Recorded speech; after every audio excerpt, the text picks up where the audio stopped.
أعوذ بالله من الشيطان الرجيم. بسم الله الرحمن الرحيم.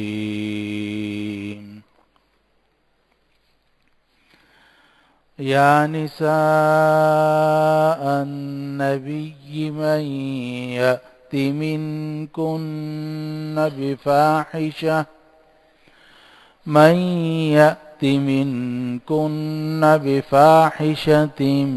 مبينة يضاعف لها العذاب ضعفين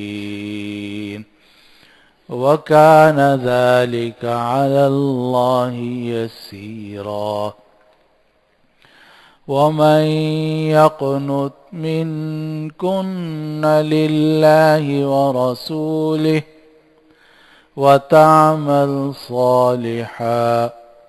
نؤتها أجرها مرتين وأعتدنا لها رزقا كريما. يا نساء النبي لستن كأحد من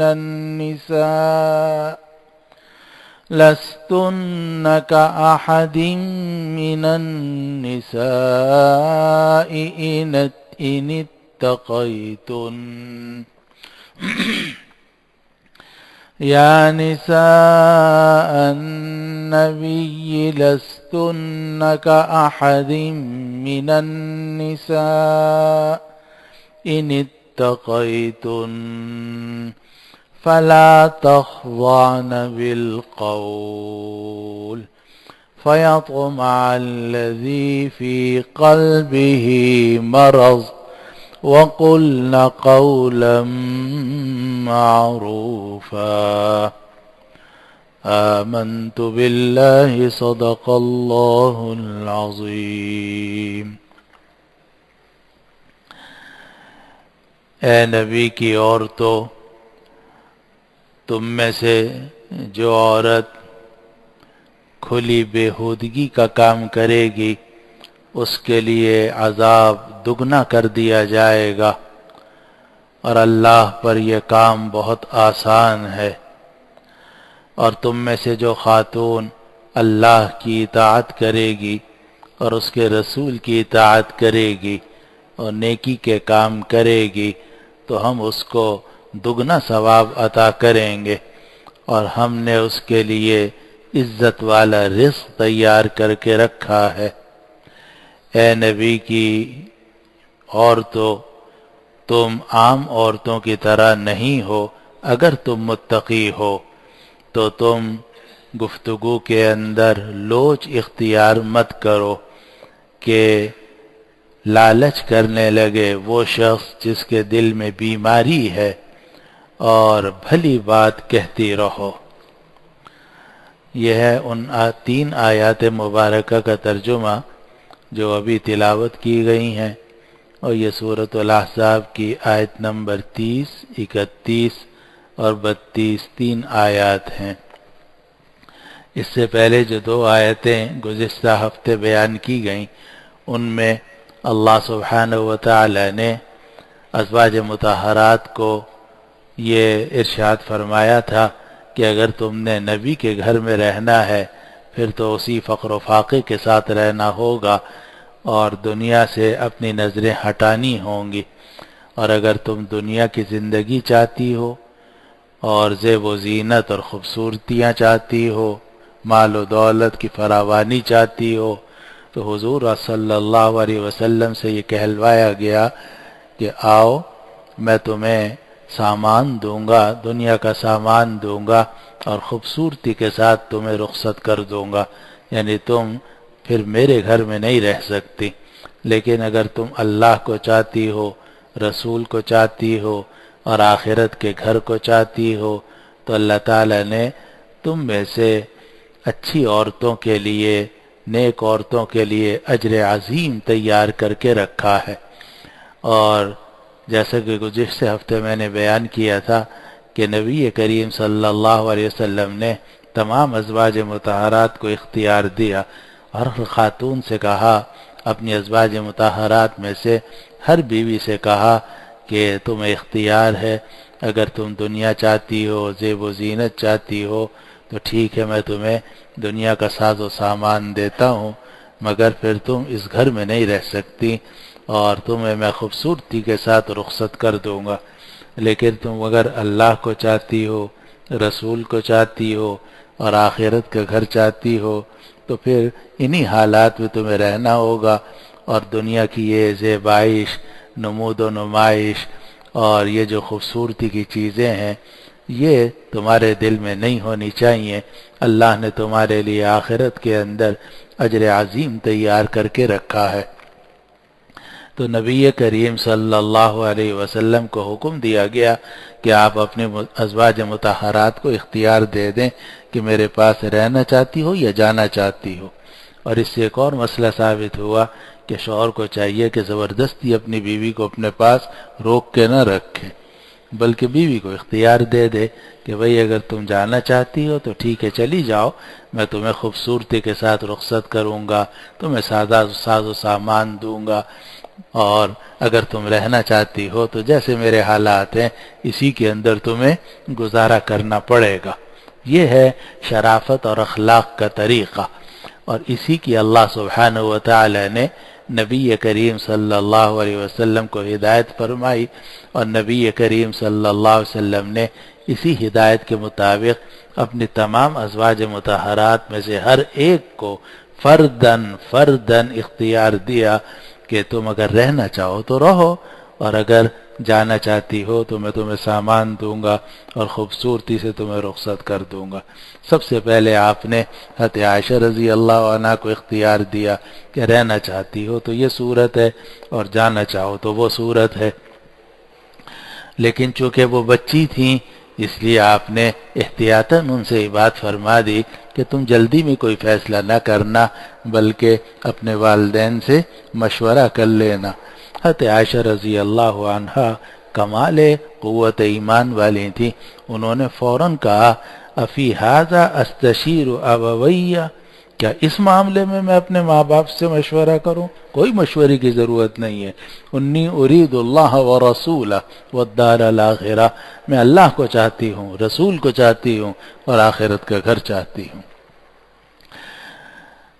پھر اس کے بعد نبی کریم صلی اللہ علیہ وسلم نے باقی ازواج مطہرات میں سے ہر ایک کو اختیار دیا کہ جو خوشی سے رہنا چاہے میرے پاس انہی حالات میں تو وہ رہ لے، اور جس کو اگر دنیا کی زیب و زینت چاہیے تو میں اس کو رخصت کر دوں گا، اور عزت کے ساتھ رخصت کروں گا، خوبصورتی کے ساتھ رخصت کروں گا، اور اسے سامان بھی دوں گا۔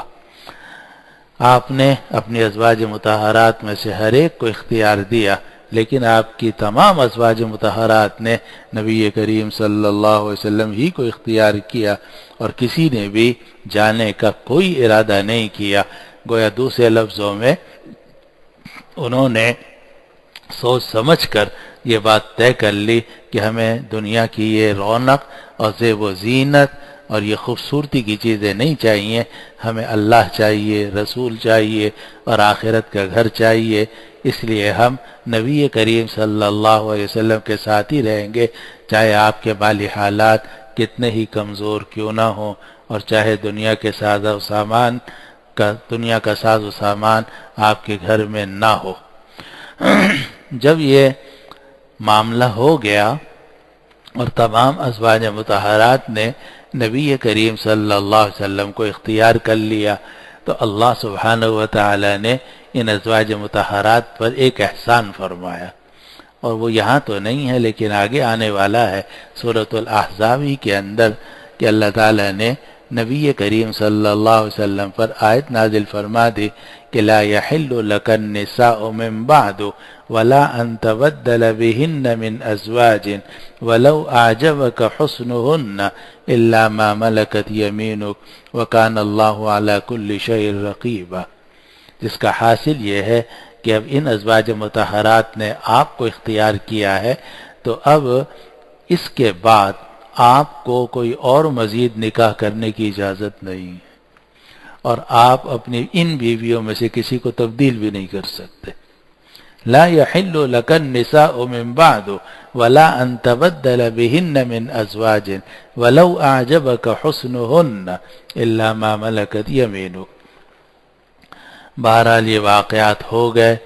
اب اس کے بعد وہ آیات بھی نازل ہوئیں جو آج ہم نے پڑھی ہیں، اور ان میں خاص طور پر اللہ سبحانہ و تعالی نے ازواج مطہرات کو خطاب کر کے یہ بات ارشاد فرمائی کہ تم عام عورتوں کی طرح نہیں ہو. تم یہ سمجھتی ہو کہ فلاں گھر میں فلاں چیز ہے، فلاں گھر میں دنیا کا یہ ساز و سامان ہے، فلاں گھر کا گھر ایسا ہے، فلاں کے پردے ایسے ہیں، فلاں کا بیڈ روم ایسا ہے، فلاں کا ڈرائنگ روم ایسا ہے. تو یہ تم کہاں اور وہ عورتیں کہاں؟ تم ازواج مطہرات میں سے ہو، نبی کے گھر والی ہو، اور جب تم نبی کی گھر والی ہو، نبی کی ازواج مطہرات ہو، تو تمہیں ان دنیا کی چیزوں کی طرف توجہ نہیں کرنی چاہیے. اس لیے کہ جتنے بھی انبیاء کرام علیہم السلام اس دنیا میں آتے ہیں، سب آ کر یہ بتاتے ہیں کہ حب الدنیا رأس کل خطیہ، دنیا کی محبت ہر برائی کی جڑ ہے. اور سب وہ تعلیم دیتے ہیں جس کو خواجہ مجذوب صاحب نے فرمایا کہ جگہ جی لگانے کی دنیا نہیں ہے، یہ عبرت کی جا ہے تماشا نہیں ہے. چونکہ تمام انبیاء کرام علیہ السلام کی تعلیمات کا خلاصہ یہ ہے، اس لیے ازواج مطہرات کو خطاب کر کے یہ بات فرمائی گئی کہ تم اپنے آپ کو دوسری خواتین پر، دوسری عام انسانی خواتین یا مسلم خواتین کے اوپر قیاس نہیں کر سکتی. یہ قیاس مال فارغ ہے. تم نبی کے گھر کے رہنے والی ہو، اور عام لوگ جو ہیں، عام مسلمان، وہ دوسرے درجے کے لوگ ہیں. تمہارا مقام اونچا ہے. جب اونچا مقام ہے تو تمہیں یہ اجازت نہیں ہے کہ دنیا کی زیب و زینت کی طرف تم توجہ کرو اور دنیا کا ساز و سامان اپنے گھر میں جمع کرنے کی کوشش کرو. اب یہ جو 3 آیات میں نے آپ کے سامنے پڑھی ہیں، ان میں خطاب ہے ازواج مطہرات کو. سب سے پہلے میں نے آیت نمبر 30 پڑھی. اس میں اللہ سبحانہ و تعالی نے فرمایا یا نساء النبی من یأت منکن بفاحشۃ مبینۃ یضاعف لها العذاب ضعفین وکان ذلک علی اللہ یسیرا.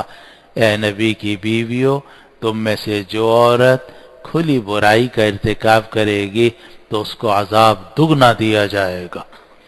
اور یہ اللہ کے اوپر بہت آسان ہے. اور اگلی آیت یہ ہے جو آگے آنے والی ہے، اگلی آیت، اس میں یہ ہے کہ تم میں سے جو اللہ رسول کی اطاعت کرے گی اور نیکی کے کام کرے گی اس کو ثواب بھی دگنا ملے گا.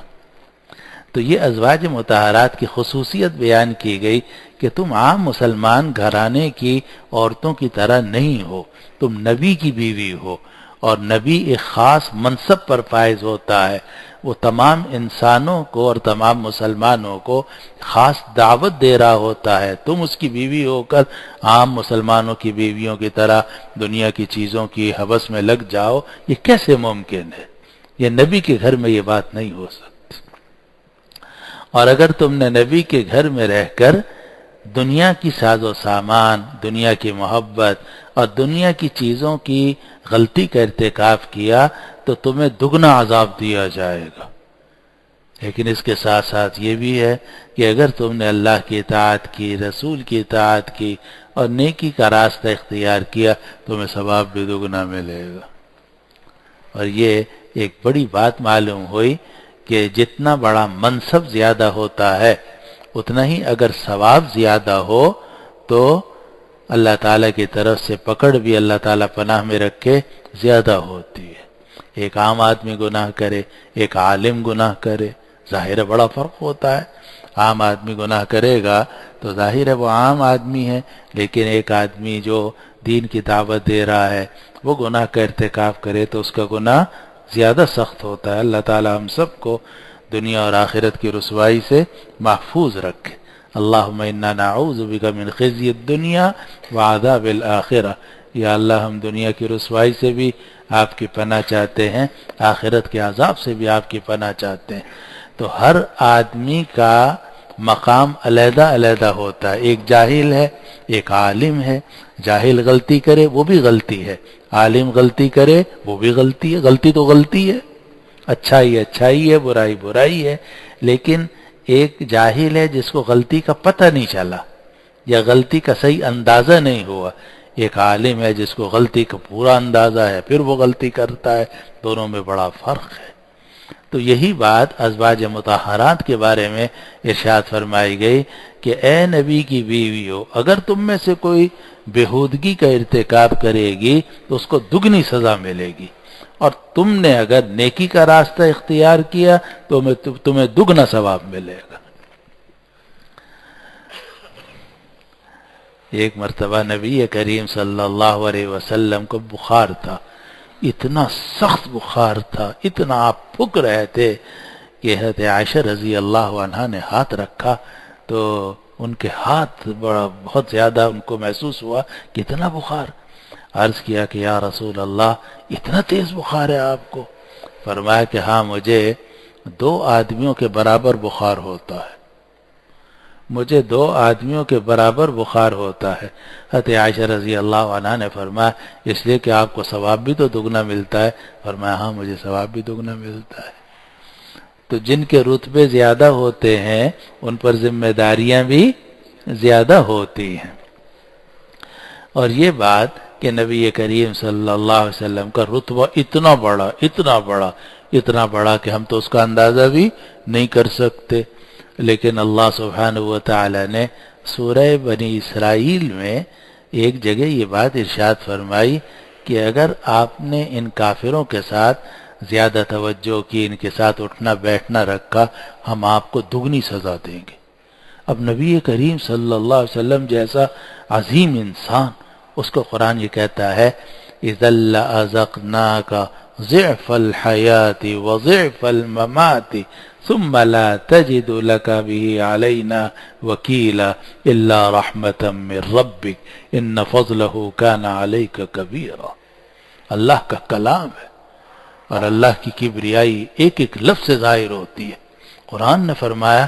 کہ اگر یہ آپ نے غلطیاں کی تو ہم آپ کو دنیا میں بھی دگنا عذاب دیں گے، آخرت میں بھی عذاب دیں گے، مگر پھر فوراً فرمایا، کیونکہ سخت الفاظ تھے، اور ظاہر ہے کہ ایسے سخت الفاظ ہیں کہ ہمارا کلیجہ پانی ہو رہا ہے سن کر، تو نبی کریم صلی اللہ علیہ وسلم پر کیا حالت ہوئی ہوگی۔ فوراً آگے فرمایا الا رحمۃ من ربک، مگر آپ کے اوپر آپ کے پروردگار کی طرف سے بڑی رحمت ہے۔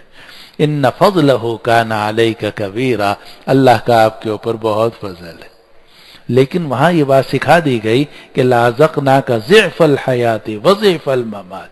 تو جو بات رحمت عالم صلی اللہ علیہ وسلم فدا ہو ابی و امی، فدا ہو ابی و امی کے بارے میں سورہ بنی اسرائیل میں آئی ہے، ضعف الحیات وضعف الممات، وہی بات اللہ سبحانہ و تعالی نے ازواج مطہرات کے بارے میں فرمائی کہ یضاعف لها العذاب ضعفین۔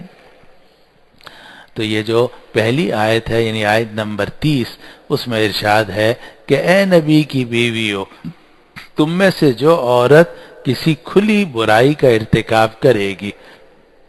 یا نساء النبی من یأت منکن بفاحشۃ مبینۃ، تم میں سے جو عورت کھلی برائی کا ارتکاب کرے گی۔ اب یہ فاحشہ کا لفظ آیا ہے اردو میں، جب ہم کہتے ہیں فحاشی یا فاحشہ یا فحش تو اس سے ہمارا ذہن جاتا ہے جنسی معاملات کی طرف، زنا کی طرف، اعاذنا اللہ من ذلک۔ لیکن عربی زبان میں جب فاحشہ کا لفظ بولا جاتا ہے یا فحش کا لفظ بولا جاتا ہے، عام طور سے وہ کھلی برائی کے بارے میں، یعنی جو برائی بالکل کھلی ہوئی ہے اس کو کہا جاتا ہے۔ اور امام قرطبی رحمہ اللہ نے تھوڑا سا یہ فرق کیا ہے کہ اگر اس پر الف لام داخل ہو الفاحشہ تو اس کا مطلب تو ہوگا بدکاری، لیکن اگر خالی فاحشہ ہو، نکرہ اس کو استعمال کیا جائے، جیسے اس آیت میں ہے بفاحشۃ مبینۃ، تو وہ بدکاری کے معنی میں نہیں ہوتا بلکہ بےہودگی کے معنی میں ہوتا ہے، غلطی کے معنی میں ہوتا ہے۔ اور یہاں ازواج مطہرات کو جو یہ فرمایا گیا کہ تم نے اگر کوئی کھلی فاحشہ کی، تو اس سے مراد یہ ہے کہ کوئی کھلی غلط بات کی، یعنی نبی کریم صلی اللہ علیہ وسلم کو ستایا، آپ کو تنگ کیا یا آپ کو نقصان کو ایسا عمل کیا جس سے آپ کو نقصان ہوا تو یضاعف لها العذاب ضعفین، کیونکہ بات چل رہی ہے نبی کریم صلی اللہ علیہ وسلم کی اور ازواج مطہرات کی، تو اللہ سبحانہ و تعالی نے جو فرما رہے ہیں اے نبی کی بیویو، تم میں سے جو عورت کھلی بےہودگی کا ارتکاب کرے گی، ہمارے کئی حضرات نے بےہودگی کا ترجمہ کیا کہ تم میں سے جو عورت کھلی بےہودگی کا ارتکاب کرے گی، اور حضرت مفتی شفیع صاحب قدس اللہ سرہ نے کئی اماموں کے حوالے سے اور مفسرین کے حوالے سے یہ بات ذکر فرمائی کہ یہ جو فاحشہ کا لفظ آیا ہے یہاں بدکاری کے معنی میں نہیں ہے بلکہ بےہودگی یعنی غلطی کے معنی میں ہے، جیسے شوہر کی نافرمانی ہے، شوہر کو تنگ کرنا ہے، یہ اس معنی میں ہے۔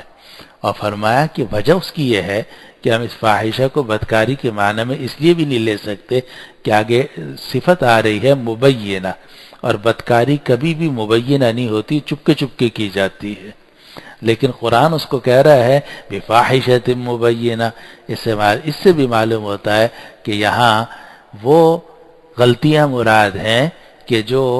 ایک عورت اپنے شوہر کے ساتھ یا گھریلو معاملات میں یا اللہ سبحانہ و تعالی کے ساتھ معاملات میں کرتی ہے، بدکاری مراد نہیں ہے بلکہ غلطی مراد ہے۔ اس لیے اللہ سبحانہ و تعالی کے اس ارشاد کا مطلب یہ ہے کہ اے نبی کی عورتوں، تم میں سے جو عورت کھلی بےہودگی کا ارتکاب کرے گی یا کھلی غلطی کا ارتکاب کرے گی، یضاعف لها العذاب ضعفین، تو اس کے لیے عذاب دگنا کر دیا جائے گا۔ وَكَانَ ذَلِكَ عَلَى اللَّهِ يَسِيرًا، اور یہ بات اللہ پر بہت آسان ہے، یعنی اللہ تعالیٰ کسی سے ڈرتا نہیں ہے۔ جو بھی آدمی غلط بات کرے، خاص طور پر اگر غلط منصب والا ہو، تو اللہ پناہ میں رکھے، پکڑ بھی بڑی ہو سکتی ہے، اللہ پر یہ پکڑ بہت آسان ہے۔ اللہ تعالیٰ ہم سب کو محفوظ رکھے۔ اگلی آیت نمبر 31 میں فرمایا ازواج مطہرات کو خطاب کرتے ہوئے کہ وَمَن يَقْنُتْ مِنكُنَّ لِلَّهِ وَرَسُولِهِ، اور تم میں سے جو عورت اللہ رسول کی اطاعت کرے گی، من یقنت منکن للہ ورسولہ، تم میں سے جو عورت اللہ رسول کی اطاعت کرے گی، وتعمل صالحا، اور نیکی کے کام کرے گی، نؤتھا اجرہا مرتین، ہم اس کو ثواب بھی دگنا دیں گے، دگنا ثواب عطا کریں گے۔ وَأَعْتَدْنَا لَهَا رِزْقًا كَرِيمًا، اور ہم نے اس ایسی خاتون کے لیے عزت والا رزق تیار کر کے رکھا ہے۔ اب یہ جو قرآن مجید نے دو لفظ ذکر کیے، پہلا یہ کہ تم خواتین میں سے یعنی ازواج مطہرات میں سے جو بھی خاتون اللہ کی اور رسول کی اطاعت کرے گی، تو اطاعت سے مراد ہے فرائض اور واجبات کی ادائیگی، اور آگے جو آ رہا ہے وَتَعْمَلْ صَالِحًا، اور نیکی کے کام کرے گی، اس نیکی کے کام سے مراد ہے فرائض اور واجبات کے علاوہ نوافل ہیں، مستحبات ہیں، کار خیر میں حصہ لینا ہے اور نیکیوں کے کاموں میں حصہ لینا ہے۔ تو مطلب یہ ہوگا کہ ازواج مطہرات میں سے جو بھی زوجہ مطہرہ اللہ رسول کی اطاعت کرے گی، یعنی تمام احکام کو تسلیم کرے گی اور بجا لائے گی، اور صرف بجا لانا نہیں بلکہ اور بھی بڑھ بڑھ کے نیکی کے کام کرے گی، وَتَعْمَلْ صَالِحًا، اور نیکی کے کام کرے گی، قرآن کہتا ہے نُؤْتِهَا أَجْرَهَا مرتين، تو اس خاتون کو ہم دگنا ثواب عطا کریں گے۔ معلوم ہے کہ ازواج مطہرات کے لیے ثواب بھی دگنا ہے، ایک تو نیکی کا ثواب ہے، دوسرا یہ کہ تم نے نبی کے گھر میں رہ کر دنیا کو چھوڑ دیا، آخرت کو اختیار کیا اور رسول اللہ صلی اللہ علیہ وسلم کو راحت پہنچائی، تو تمہیں ثواب بھی دگنا ہے، ایک نیکی کا اور ایک رسول اللہ کو خوش کرنے کا، دو ثواب ہے۔ تو فرمایا کہ وَمَن يَقْنُتْ مِنكُنَّ لِلَّهِ وَرَسُولِهِ، اور تم میں سے جو اللہ رسول کی اطاعت کرے گی، وَتَعْمَلْ صَالِحًا، اور نیکی کے کام کرے گی، نُؤْتِهَا أَجْرَهَا مرتين، تو ہم اس کا ثواب دگنا عطا کریں گے۔ وَأَعْتَدْنَا لَهَا رِزْقًا كَرِيمًا، اور ہم نے اس خاتون کے لیے عزت کا رزق تیار کیا ہے۔ ایک تو انعام ہوتا ہے کہ ایسی پھینک کے آپ نے دے دیا، لو بھائی لو انعام دے دیا. ایک ہے اس کو عزت دی، بہت عزت کے ساتھ اس کو انعام دیا. تو اللہ سبحانہ و تعالیٰ فرما رہے ہیں ازواج مطہرات کو کہ اگر تم نے اللہ رسول کو اختیار کیا اور حضور کو راحت پہنچائی تو ہم نے تمہارے لیے عزت والا رزق تیار کر کے رکھا ہے. وَأَعْتَدْنَا لَهَا رِزْقًا كَرِيمًا، اور ہم نے ان کے لیے، ایسی خاتون کے لیے عزت کا رزق تیار کیا ہے. تو تم میں سے جو اللہ رسول کی اطاعت کرے گی، نیکی کے کام کرے گی، ہم اس کو دگنا ثواب عطا کریں گے، اور ہم نے اس کے لیے عزت والا رزق تیار کر کے رکھا ہے. آگے اللہ سبحانہ و تعالی نے ازواج مطہرات کو 3 باتیں ارشاد فرمائیں. پہلی بات یہ ارشاد فرمائی کہ یا نساء النبی لستن کاحد من النساء، اے نبی کی بیویوں تم عام عورتوں کی طرح نہیں ہو. عام عورت، عام مسلمان عورت، اس کا درجہ کم ہے. تم نبی کی بیوی ہو، تمہارا درجہ زیادہ ہے. یا نساء النبی لستن کاحد من النساء ان اتقیتن، لیکن شرط یہ ہے کہ تم متقی بنو، تقوی اختیار کرو. متقی تو ہو، اسی تقوی کو جاری رکھو، اسی تقوی میں آگے بڑھتی رہو، تو تمہارا مقام عام عورتوں سے کہیں زیادہ بلند تر ہے. یا نساء النبی لستن کاحد من النساء ان اتقیتن، اے نبی کی بیویو تم عام عورتوں میں سے کسی عورت کی طرح نہیں ہو. ان اتقیتن، اگر تم متقی رہو. فلا تخضعن بالقول، تو گفتگو کے اندر لوچ اختیار مت کرو، گفتگو کے اندر نزاکت اختیار مت کرو. فیطمع الذی فی قلبہ مرض، کہ لالچ کرنے لگے گا وہ شخص جس کے دل کے اندر بیماری ہے. وقلن قولا معروفا، اور جب بات کہو تو معروف طریقے سے کہو. اب اس آیت میں پہلے تو یہ ارشاد فرمایا گیا کہ تم عام عورتوں کی طرح نہیں ہو، تم متقی ہو اور نبی کے گھر کے رہنے والی ہو، اس لیے تمہارا درجہ اونچا ہے اور عام مسلمان عورتوں کا درجہ نیچا ہے. تم عام عورتوں کی طرح نہیں ہو. اور پھر آگے ایک حکم دیا گیا کہ جب بھی تم مردوں سے بات کرو تو کبھی بھی گفتگو کے اندر لوچ پیدا مت کرو. فلا تخضعن بالقول، گفتگو میں بات میں لوچ پیدا مت کرو. فلا تخضعن بالقول کا مطلب یہ ہے کہ عورت کو حاجت کے وقت میں مرد سے بات کرنے کی اجازت ہے، پردے کے پیچھے سے، دیوار کے پیچھے سے، یا گھنٹی بجی تو انٹرکام سے جواب دینے کی، ضروری بات کرنے کی اللہ تعالی نے اجازت دی ہے. لیکن یہ حکم دیا ہے کہ جب تم نامحرم مردوں سے بات کرو تو آواز کے اندر نزاکت پیدا مت کرو، آواز کے اندر لوچ پیدا مت کرو. حضرت شیخ الاسلام صاحب اور حضرت تھانوی رحمۃ اللہ علیہ نے نزاکت کا ترجمہ کیا، اور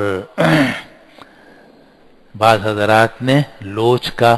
تو مطلب یہ ہے کہ جب تم بات کرو مردوں سے تو اس میں لوچ نہیں ہونا چاہیے، یعنی نزاکت نہیں ہونی چاہیے. اور آگے وجہ ارشاد فرمائی گئی کہ فیطمع الذی فی قلبہ مرض، کہ اگر تم لوچ اختیار کرو گی تو جس آدمی کے دل میں بیماری ہے اس کو لالچ پیدا ہونی شروع ہو جائے گی.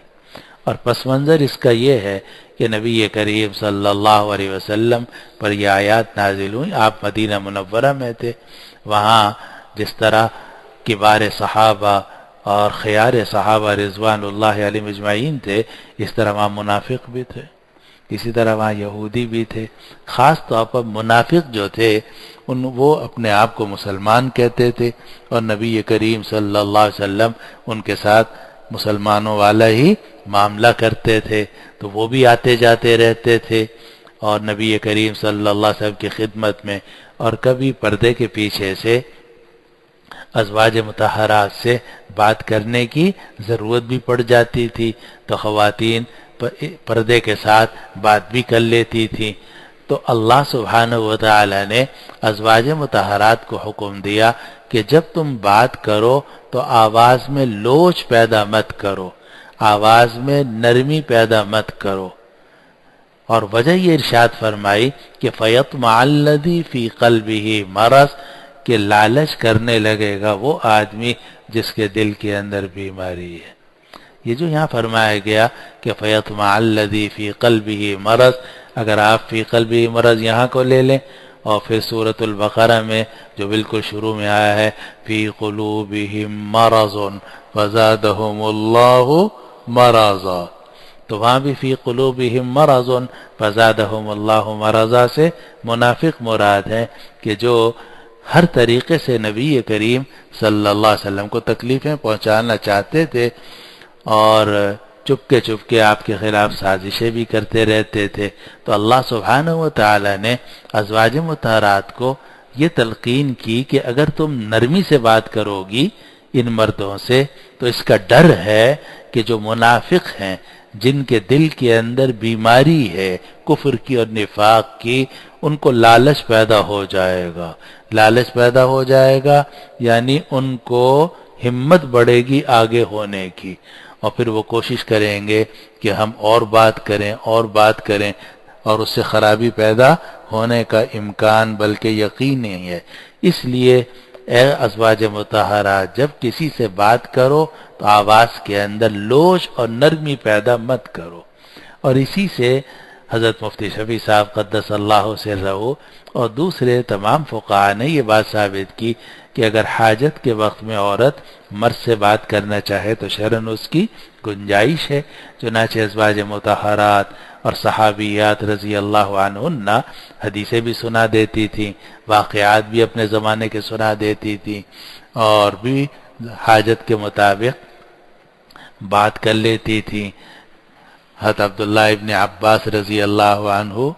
آئے اور حضرت عائشہ رضی اللہ عنہ سے بات کی، حضرت حسان ابن ثابت رضی اللہ عنہ آئے بات کی. تو فی نفسی ہی اگر کوئی عورت کسی اجنبی مرد سے حاجت کی بات کر لے اس کی اجازت ہے، گنجائش ہے، لیکن یہ ضروری ہے کہ وہ خاتون آواز کے اندر لوچ پیدا نہ کرے، آواز میں نرمی پیدا نہ کرے، آواز میں نزاکت پیدا نہ کرے، ہنسی مذاق کی بات نہ کرے. کیونکہ اگر ذرا سی اس نے نرمی دکھائی اس خاتون نے، جو سامنے کا آدمی ہے وہ اگلا قدم آگے بڑھا سکتا ہے اور کسی غلط فہمی میں بھی مبتلا ہو سکتا ہے اور جناب اس خاتون کے لیے مسئلہ بھی بن سکتا ہے. اس لیے اللہ سبحانہ و تعالی نے ازواج مطہرات کو یہ حکم دیا، اور جو حکم ازواج مطہرات کو ہے وہ ساری مسلمان خواتین کو ہے. تو حکم یہ ہے کہ فلا تخضعن بالقول، بات کے اندر نزاکت پیدا مت کرو، بات کے اندر لوچ پیدا مت کرو. فَيَطْمَعَ الَّذِي فِي قَلْبِهِ مَرَضٌ، کہ لالچ کرے گا وہ آدمی جس کے دل کے اندر مرض ہے، یعنی منافقوں کو لالچ ہونے لگے گا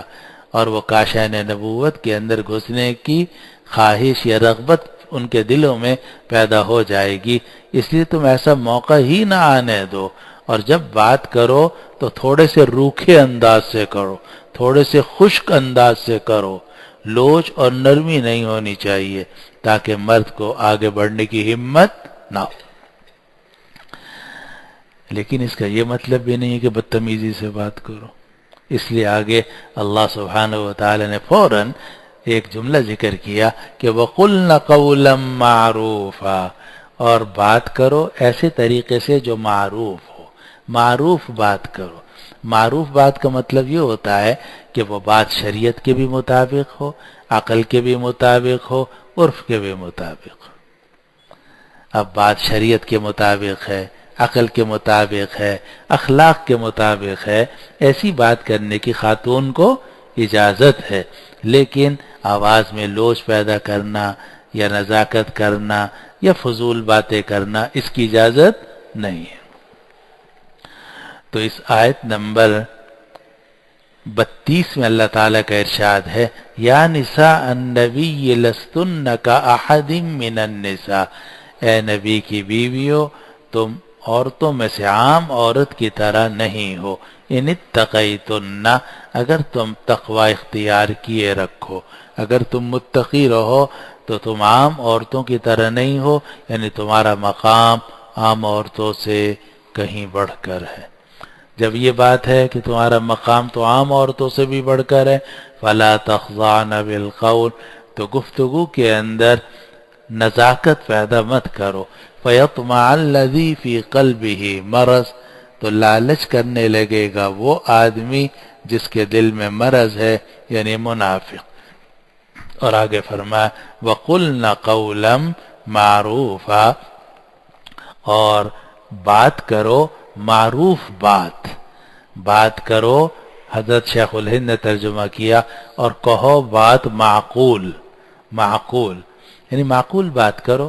تو معقول کا مطلب یہی ہے کہ شریعت کے بھی مطابق ہو، عقل کے بھی مطابق ہو، اور اس علاقے کا جو عرف ہے اس کے مطابق ہو، لیکن آواز میں لہجہ نہ ہو، بے تکلفی نہ ہو، لوچ نہ ہو۔